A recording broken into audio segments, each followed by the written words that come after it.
name is Nick Middleton. I'm middle-aged, I live in Middle England and earn a middling salary, writing travel books and teaching geography at Oxford University. My life is extremely comfortable, or rather it was. It all changed when I started writing about the world's most extreme environments. The more I suffered in these godforsaken places, the more I saw that it's the hostile landscapes that have shaped man's existence on Earth. One of the most hostile is the vast area that has kept East and West apart. Crossable only via the network of trading routes known as the Silk Road, this wilderness of mountains, plateaus and deserts is one of the least populated on Earth. But life is sustained there. Just what sort of life, my publisher felt was up to me to find out.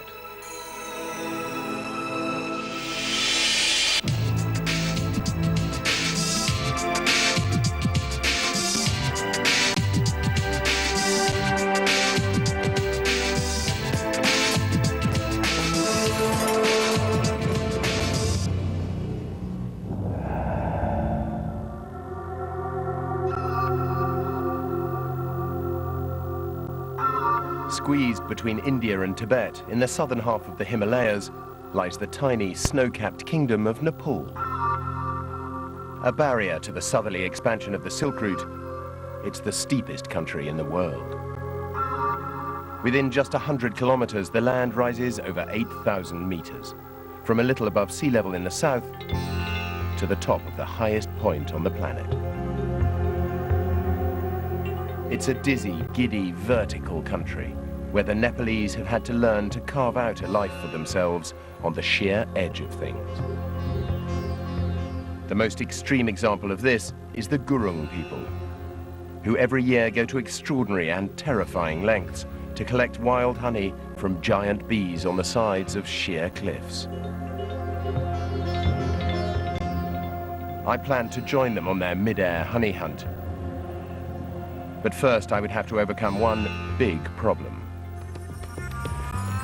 All my life I have suffered from severe vertigo, feeling wobbly if I even climb a stepladder.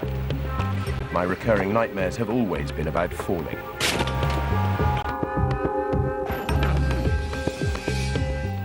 Could 4 weeks' exposure to the steep sides of Nepal enable me to conquer my appalling fear of heights? Could I ever become a honey hunter?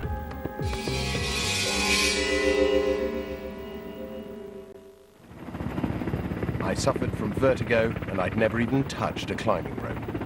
If I was going to have any chance of joining the Gurung on their cliff, I would need help. So I put myself in the hands of Gomper Sherpa, a mountain rescue expert who was taking me to the sharp end of Nepal. It's the steep slopes that I don't like. It's not got to do with, anybody can do it easily, it's not a problem. It's just a psychological kind of thing. Well, really. yeah. It's easy for you to say. I know it's just a psychological problem, but the problem is I've got it. Thinking about you can do it, rather than I can't do it all the time, so hopefully... Positive mental attitude. That's it. We touched down at Kanjin Gomper, a small village in the Langtang region of northern Nepal.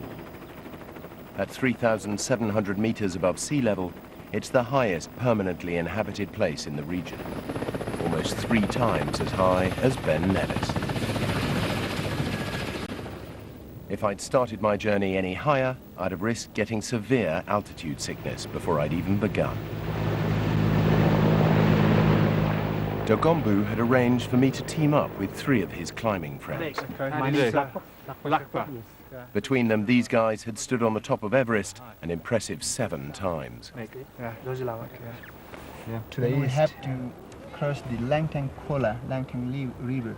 They'd planned a little vertigo aversion therapy, a stiff climb up a glacier, followed by a little technical instruction in the form of an abseiling lesson. You know, this is going to be my first time on a glacier. Right, that's not a problem, because we know how to do with these things, all bit and pieces. Probably we might have a bit of time that we can explain you how to walk on those glaciers and things like that. I hope we do have a bit of time. Yeah. I'm a bit nervous. Yeah, it's not a problem. Also, we will be tied on to the main rope, so it shouldn't be a problem, I would think. I like your attitude, not a problem, all the time. Yeah. Gomper suggested that I spend the rest of the day acclimatizing, which I took to mean take a little wander. As we were only a stone's throw from the Tibetan border, I wasn't at all surprised to find a Buddhist monastery. But I was less prepared for the Swiss influence. Back in 1955, they built a cheese factory here to take advantage of the abundant local supply of high-altitude yak's milk. Thank you very much. Tilly Lama told me that he and his 2 helpers produced 7,000 kilos a year. Excellent cheese. But distribution is a nightmare. They have to carry it all down to the nearest roadhead, a 4-day walk away. But since so much of Nepal is too steep to build roads through, when you move anything around here, it's mainly yaks or humans. The Nepalese, particularly those from the Sherpa region, have long been famous for carrying heavy loads. But I'd had no idea quite how heavy those loads could be. They could carry up to 60 kg, that's not a problem really. Really? Yeah, they could, yeah, nice. Yeah, there you go. Any chance of me trying one? Yeah, you could try one of these. Okay. Yeah. Sit down with it. Can't even get my head in there. Yeah, wow. There you go. So is that right? Yeah, it has to be on the middle. Middle of your head? That's about right. Yeah? There you go. Here we go, gently. Gee whiz. Okay. I'm on my knees. Yeah. God, it's hard on the neck, isn't it? It's a bit balancing, it's a bit harder. Yeah. Okay. Which way? Which way are we going? Actually, we need to go... Don't say backwards, please. This way. Yeah, this way. It's killing my neck. Do they have neck supports? No, they don't, yeah. Yeah, it's just kind of... they used to do it, so... No, I'm going to break my neck, I think. Oh, gee whiz. Well done. Wow. Well done, what? 2 meters, well done. Well done, you didn't... no. When you're this high, you can safely ascend no more than 400 meters a day. So we spent 3 days slowly making our way up to the realm of the glaciers.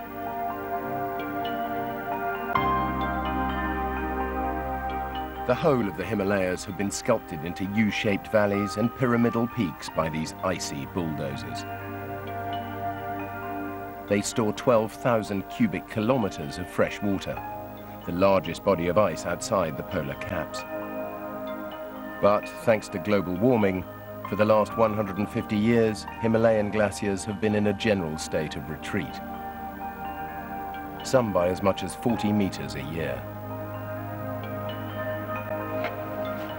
Gomper had picked the Ganjala glacier for my trial by ice, 5 kilometers long and up to 100 meters thick. That's the glacier. Yeah, that's the glacier. It looks a bit tricky, but it should be all right with the equipments and gear. Looks a bit tricky. You said that. It looks horrific to me. Just to get onto the glacier was going to be something of a challenge and meant breaking out the specialist climbing equipment. Yeah, That's one. Yeah, you go through there. Great. Wow. You just need... It's like putting on a nappy. Yeah, a bit like that, isn't it? Torture is instrument, you think? Yeah, instruments of torture. Yeah, it's just front. Yeah. Plus on the front. Right, okay. That's me, is it? Right, I'm ready. Slightly wider part. A meter of snow covered the ice, and the gradient of my nursery slope was attesting 45 degrees.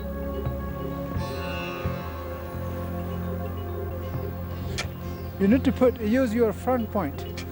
Or, Use the front ones. or if you are not very comfortable with the front point, then you can put sidewise. All this kit and manpower was meant to make me feel more secure, but it wasn't really working. What would happen if I lost my footing and fell? You will slide a little bit, tiny bit, Yeah. but you won't be going far way down. You will be going as far as the rope length. Just the length of the road. As much as you can. The only way I could deal with the slope was to keep looking up, so I focused only on following Gomper's footprints. Which turned out to be a good strategy, for in half an hour we reached the top. and I must admit I was feeling quite pleased with myself and relaxed enough to start enjoying the view. But then de Gomper reminded me that we were surrounded by hidden dangers. This is crevasse. It's quite a big crevasse. Up here there are quite a few crevasses around. It's huge. Yes, yeah, it's quite big. This is quite a good one because it's open. We could see it clearly. But others could be just There could be beneath. just hidden somewhere. It's like being on the minefield, really. But if you know, then it's not too bad. When they're hidden by fragile snow bridges, crevasses cause more deaths on glaciers than anything else. De Gomper thought that teaching me how to climb out of one would be a perfect initiation. You can climb up using the technical ice action, ice hammer. Both, yeah, that's it. As well as the crampons and both crampons. Right, both stepping up also. stepping up to the wall. Yeah. Yeah, okay. Okay. That was how to get out, but first I had to get in. Keep going. Keep going. Am I anywhere near the edge? Yeah. Yeah, tiny bit. Now you need to change your... Man, it's straight down. Yeah, it's a bit down, but it'll be all right. It's not a problem if you dangle. It's not a problem. Okay. Okay, now left foot. Left down. Yeah. Yeah, a bit down. Yeah. Oh. So, sorry about that. You didn't tell me about that bit. No, a tiny bit, yeah. Okay, now you need to pick up this one. Hold me tight, please. Yeah. Right. I was hanging over the edge and my arms and legs wouldn't respond. You can just fit against the wall. Yeah. Against the wall, fit. I've got my... Yeah. Bit higher up, feet higher up. Flat feet, slow. Slow lower.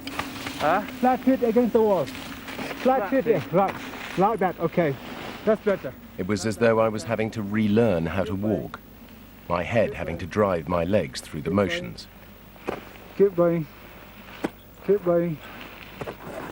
Keep going. Oh, By the time I stumbled into the bottom, I'd all but given up.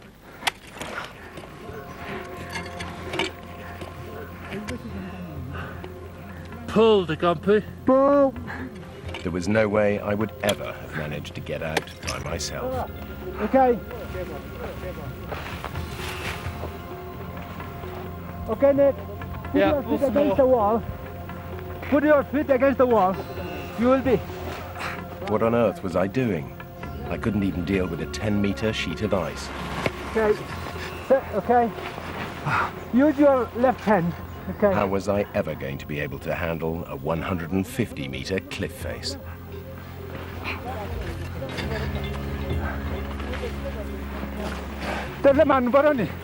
Even when I was back on the flat, I didn't dare let go of the ground.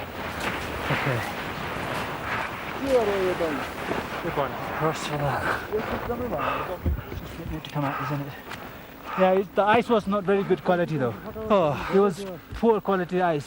crappiest ice Yeah. I ever saw. You did well though. Oh, De Gomper was just being polite.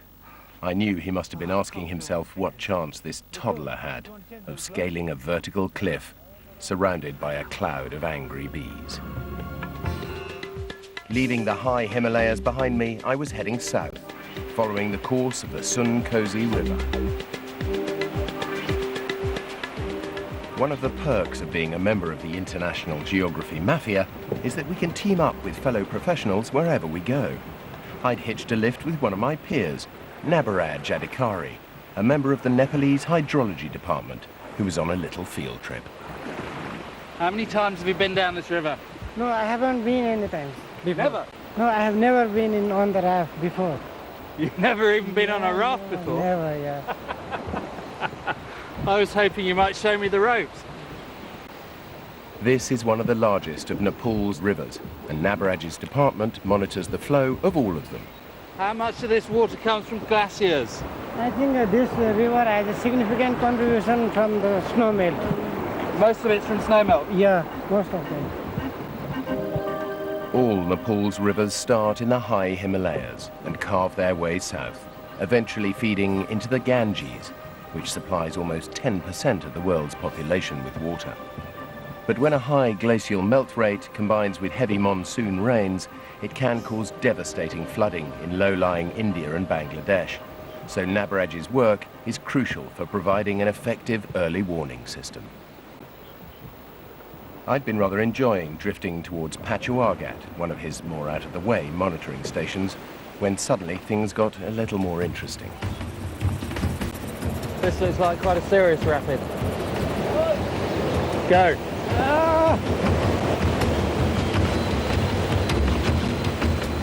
There's a huge rock there. These guys have to know where they are. There's another one, big one there.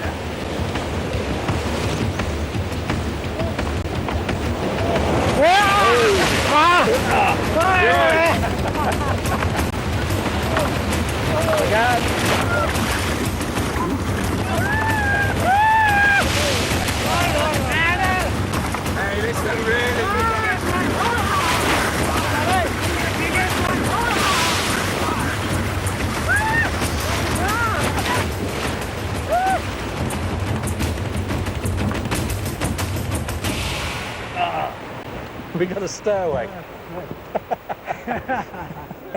Oh, hi. How you doing? What do you think of that rapid?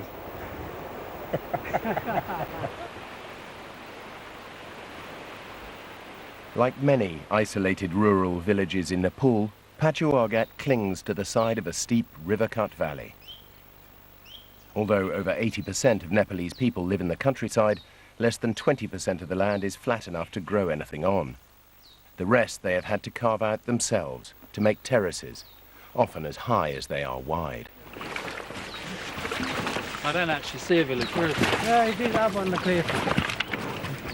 I had a feeling you were going to say that, so we've got to climb up there. Yeah, we have to climb up to go to reach the village.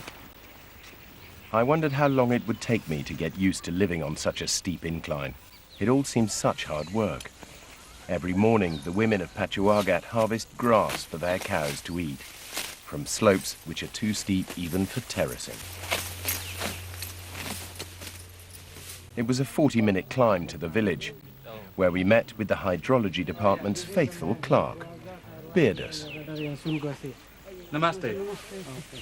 For the last 13 years, Beardus has, without fail, recorded the depth of the Sunkosi River 3 times daily. Yeah, this is 8 in the morning, 12, and then 16. And 4 o'clock in the afternoon, right. Rather complicated. No sooner had we climbed all the way up to the village than we were heading back down again, on a different but even more precarious path.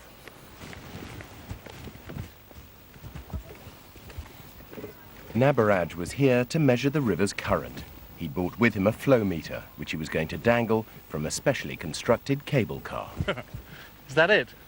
Yeah, this is the cable way by which we measure the flow 3 or 4 times a year. And it's safe, is it? Yeah, I think it is safe for our instrument and 2 persons at least. Yeah, I'm not that concerned about the Yeah, instrument, yeah. it's the persons Yeah. that I'm Yeah, thinking of. Okay. I hadn't told Nabaraj about my vertigo, but knew that if I was ever going to overcome my fear of heights, I should force myself to do things like this. Now's the time, isn't it? Because we're at least on land. I like your confidence.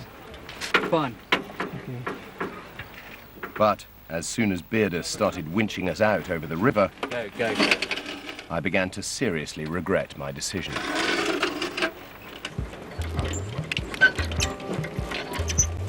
Is the trick not to look down? No problem. It may not be a problem for you. Somehow, I found myself swaying about in a rudimentary cable car suspended 10 meters above a river, and all in the name of geography. Has anyone ever fallen in? No, nobody has fallen over until now, until today. What do you mean until today? No, I mean since we started to measure the... No one's ever fallen over? No. Don't say until today. Oh, okay. There, the bomb. Bomb's away. But once we began taking the measurements, I gradually realized that looking down was no longer making me feel quite so uncomfortable. It's nearly there. Yeah. There. Bang. They have to... In fact, I was rather enjoying helping Nabaraj. This one? 1.37. 1.37. And that felt like progress.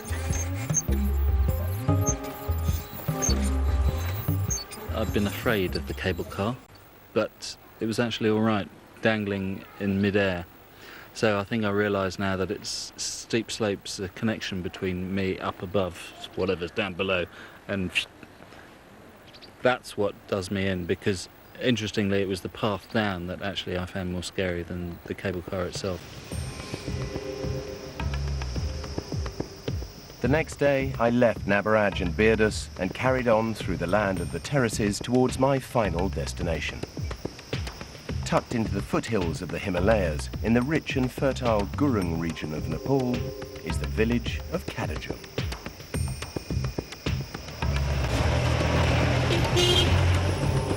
Since before the Silk Road even existed, the Gurungs have harvested wild honey from bees which make their nests on only the most inaccessible rock faces. My translator and guide was the intriguingly named Hitman Gurung. We are entering the Gurung village. It's called Kanjin. So this is bee territory. Yeah. And this must be about the roughest road in Nepal, I think. This is fairly new road. That's This is a new road? Yeah. So they built it like this? Yeah. For the Gurungs, the twice-yearly migration of bees through their territory inspires the most important cultural event of the year. But nevertheless, when we arrived at Kanjin, I was still more than a little surprised to see that the entire village had come out to meet us.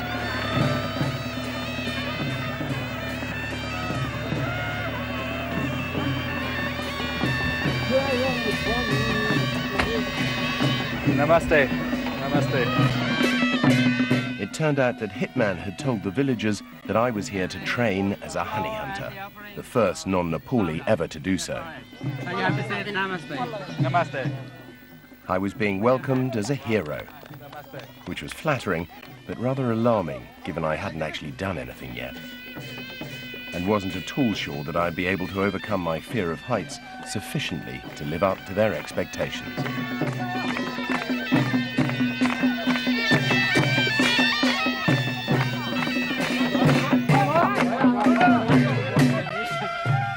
The welcoming party continued all the way up to the village, which, not surprisingly, involved another steep climb. One step at a time.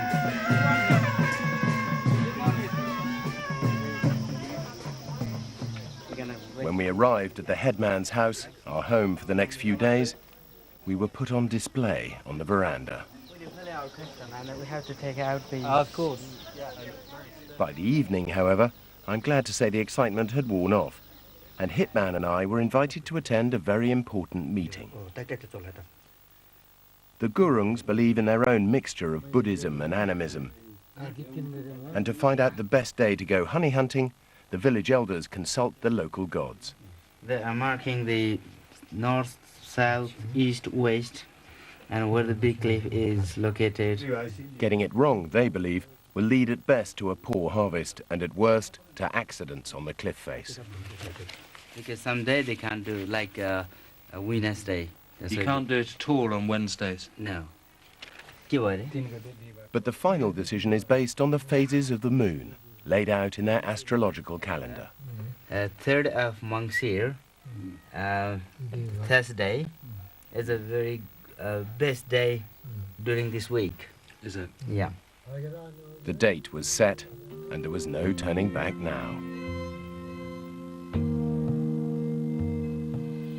That night, I hardly slept a wink. The whole village was expecting me to become a courageous honey hunter. And no one had considered for a minute that I might be afraid of heights. After all, living here, everyone seemed to spend their whole time climbing up and down things. Whether they were building giant haystacks or harvesting fresh fig tree leaves to feed their buffaloes. Vertigo just wasn't a word they seemed to understand.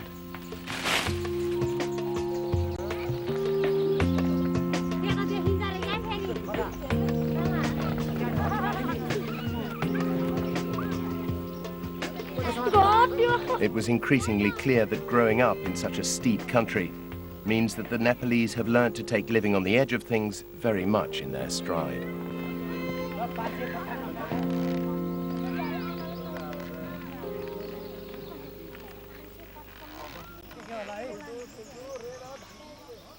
And my vertigo wasn't the only thing playing on my mind. 1 in 100 people have severe, potentially fatal allergic reactions to bee stings. But I'd never been stung before and didn't know if I was one of them. This is the log hives, Nick, which is for the domestic bees. So Hitman had suggested a little experiment, using a bee from one of the local hives. The bees we'd be facing on the cliff, Apis laboriosa, are the biggest and fiercest honeybees in the world. Sure. Okay. I'm ready. But for our purposes, one of these domestic bees was going to be quite big enough. I got a stung here already. What, just like that? Yeah.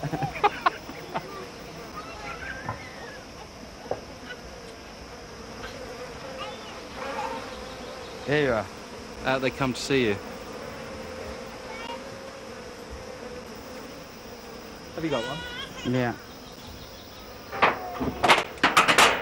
So how, oh yes, I can see right on there. Oh, it's okay. That's the bee? Yeah, The this is the bee. sacrificial bee. Yeah. Go.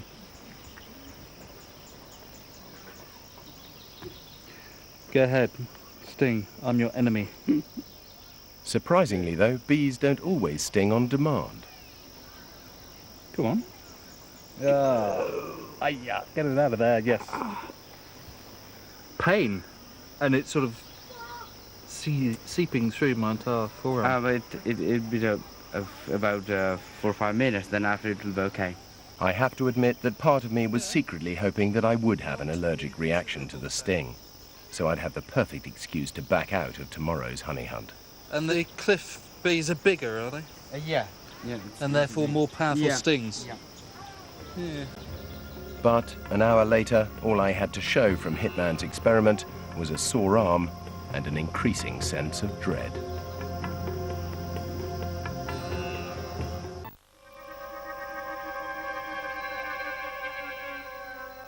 On the final leg of my journey through the steepest country in the world, I joined the Gurungs of central Nepal.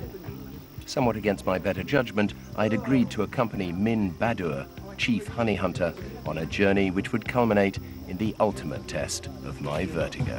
Yeah,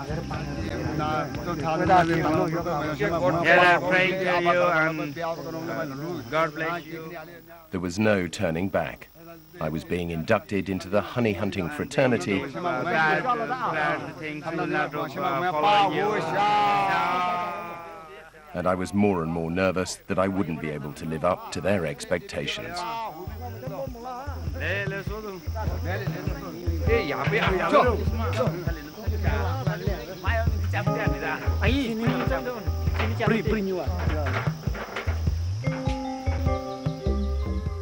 Looking a bit like a troop of extras from the Lord of the Rings, we left the village and set off on the 10-kilometer walk to the bee cliff.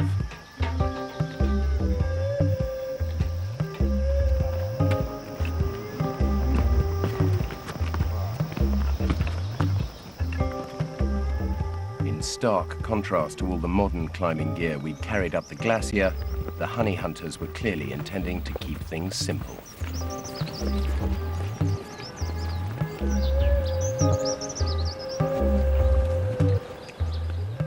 After 3 hours' walk, I got my first glimpse of the cliff. It looked terrifying, a sheer face of unforgiving rock, 150 meters high, overhanging, and then there were the bees. All the black plates, those are the bee combs. Those sort of black masses. Yeah. What I dismissed as large brown fungi were in fact huge swarms of bees, each containing up to 20,000 individuals clustered around a comb. And then suddenly, they started to move. Hitman explained that this extraordinary Mexican wave is a defensive tactic to scare off predators. When a bird or a hornet gets too close, the bees, which hang 6 deep around the honeycomb, collectively raise their abdomens to give the appearance of being one large organism. And the idea is we go up there and get them. Yeah, we will have to put the ladder from the top, and then we have to come down all the way. It's madness. It's madness, Hitman. Suddenly I realized just how lunatic this whole mission was. Not only was I going to have to climb down a bamboo rope ladder, hanging over the edge of a sheer cliff face just to get to the bees, but I risked being stung to death by the angry swarms when I got there and tried to take their honey.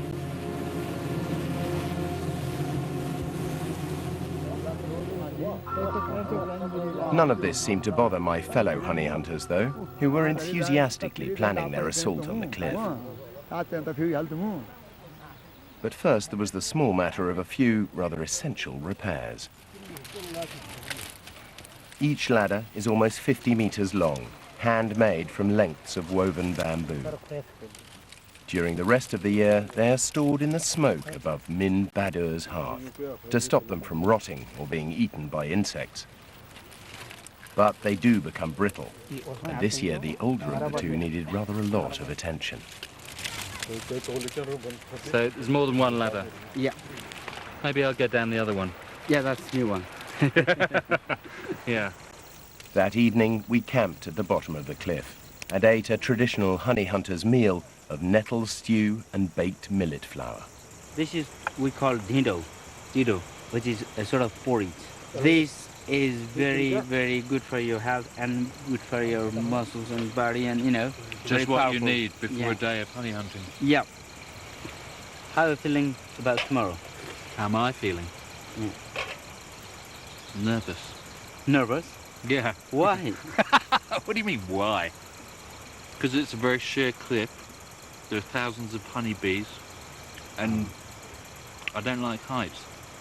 You don't like heights? No. Oh.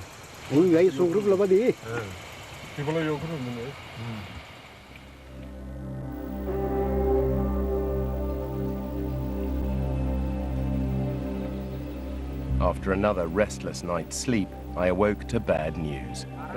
Apparently the cliff was called Darlam, or darkness, out of respect for those honey hunters who had already died here.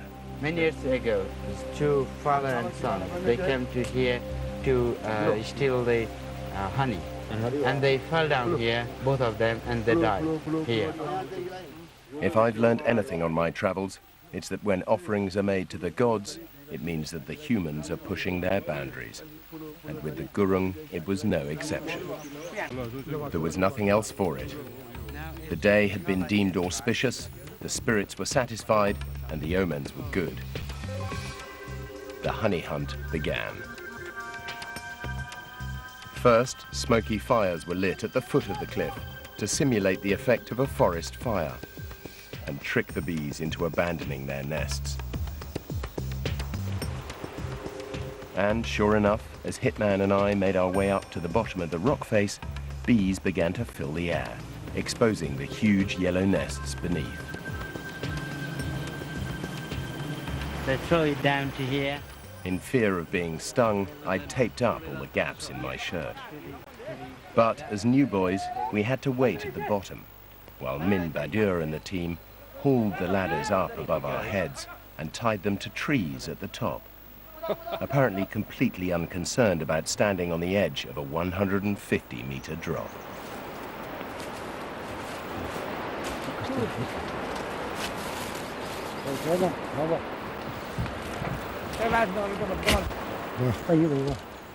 It seemed to me that despite the smoke, there was still a terrifying amount of bees around the nests. But, unperturbed, Min Badur set off down the ladder. So he has to have both arms and legs free Yeah. for working. Yeah. Oh, I can hardly watch. Yeah. Look at the bare feet. He was being followed by his assistant, known as Big Min. But before they could start the harvest, they called for a bit more smoke. Okay, you bees, Yeah, that's it. have some smoke.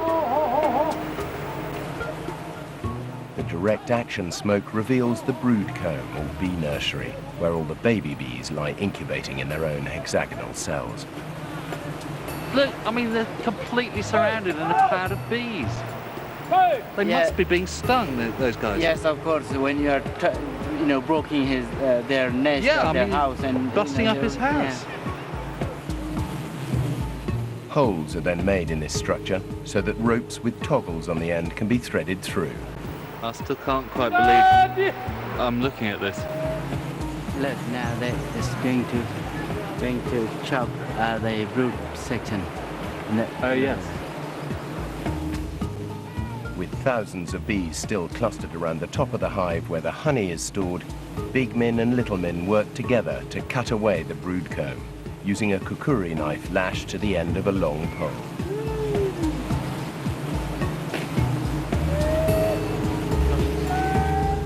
Although this section contains no honey, the wax is valuable, and the larvae, rich in protein, are considered a delicacy by the gurung, so the whole thing is carefully lowered to the ground.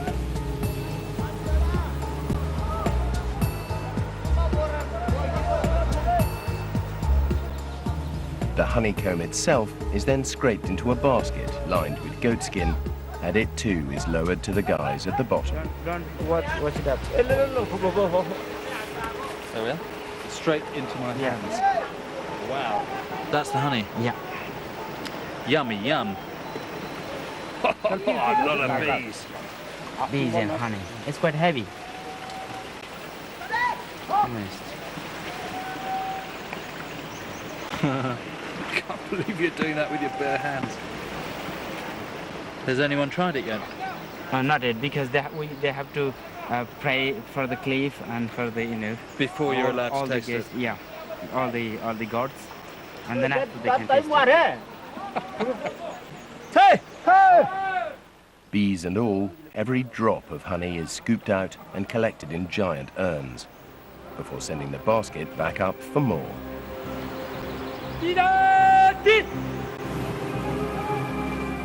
The success of the honey hunt relies entirely on good communication and absolute trust between the 9 different team members. Each one has learnt his job from his father, and they play the same role every year. But these men may be among the last generation of honey hunters.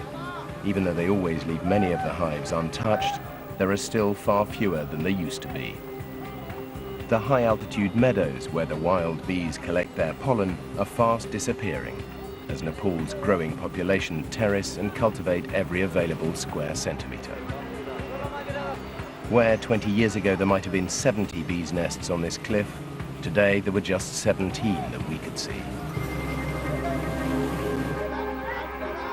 After half a dozen honeycombs had been harvested, we broke for lunch, much to the delight of the local monkeys, who didn't miss their chance to grab what they could while the bees and the hunters were away. It's half time, as it were. The head honey hunter and his assistant have done their bit. And guess who's next? They're all on the surface anyway, very relaxed about the whole thing. And I'm trying to maintain a sort of calm exterior. But inside I don't feel calm at all. Nevertheless, as soon as we'd eaten, the hunt was back on. And Hitman and I made our way gingerly up the side of the cliff to the top of the ladders. The path was slippery and the drop-away was vertical. But I was the only one who seemed to notice. By the time we were 2/3 of the way up, I was having something of a personal crisis. So, are you ready? No.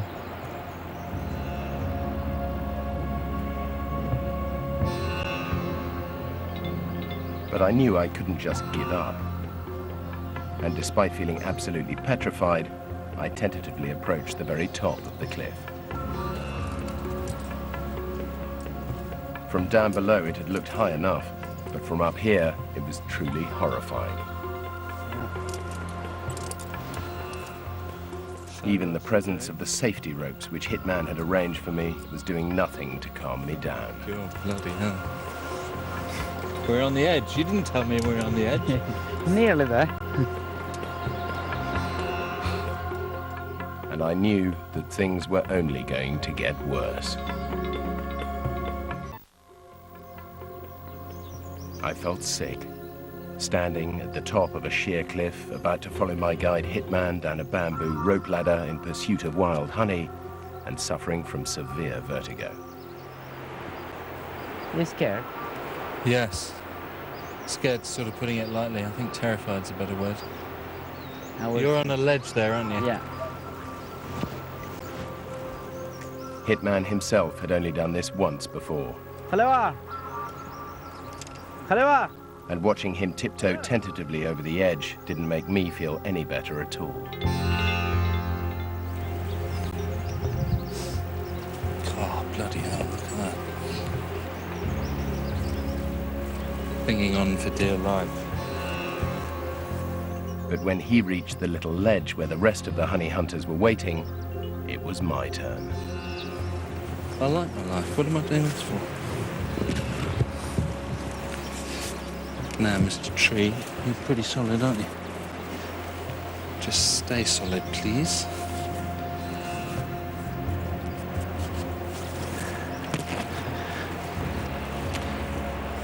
One force. Oh!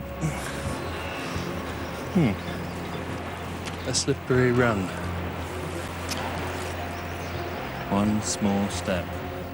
Looking down into the gaping abyss of empty space below me, I began to feel unutterably terrified. The vertigo demons were back, and I was struggling to keep control.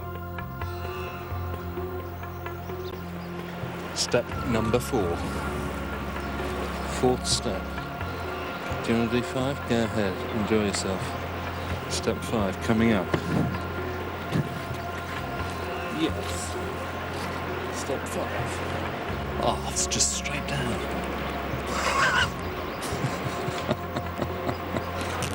Oh, that just goes straight down.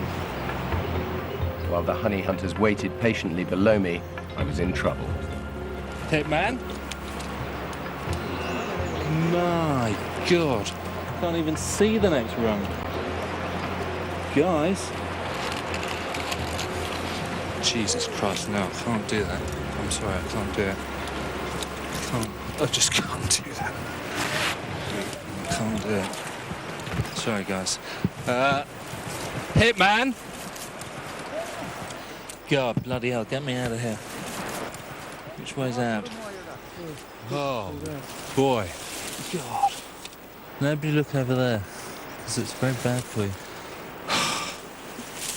I just have to rest here for a little bit. Not looking over there. My sickening vertigo had beaten me. But while I crawled back down the side of the cliff, Hitman gamely carried on down the ladder.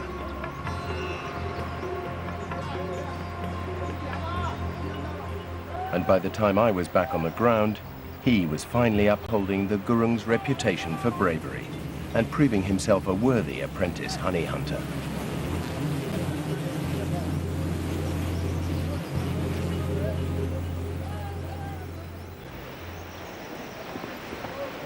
Sorry, I failed. That's all right. I couldn't face it. Is that it? Yeah. There was some more. Dripping. Yeah. Good test? Delicious. It Really is. delicious. What happened on the top, Nick? Or nothing really. Nothing. I managed 5 steps, Yeah. but then at the edge, it was just nothing but hundreds of meters. Did you get a dizzy? What's that? Dizzy, yeah. dizzy. Well, not dizzy, but my legs said no, Ah.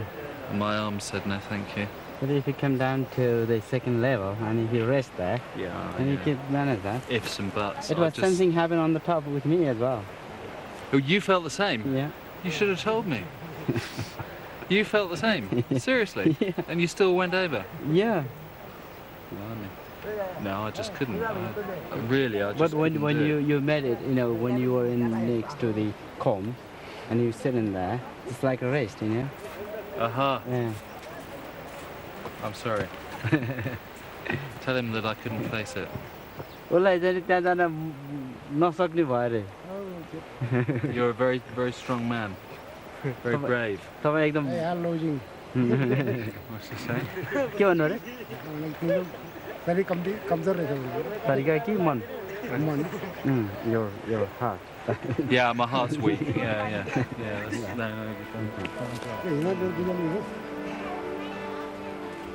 Hitman's hard-earned honey was added to the pot, dead bees and all. While it was being filtered and the combs were being divided up to share amongst the hunters' families, I tried to figure out what this was really all about. The honey itself is no longer a vital part of the Gurung diet, yet clearly the process of collecting it and feasting on it is still very important. I'd wondered if there was an element of laddishness about it all, a sort of Gurung extreme sport. But it felt like more than that. The honey hunt brings the Gurung together to celebrate profiting from their vertiginous landscape. Far from being intimidated by their surroundings, they embrace them. Realizing this made me feel better. I grew up in the Thames Valley. If I was going to excel anywhere, it was going to be in the suburban flatlands of Middle England, and not on the steep slopes of Nepal.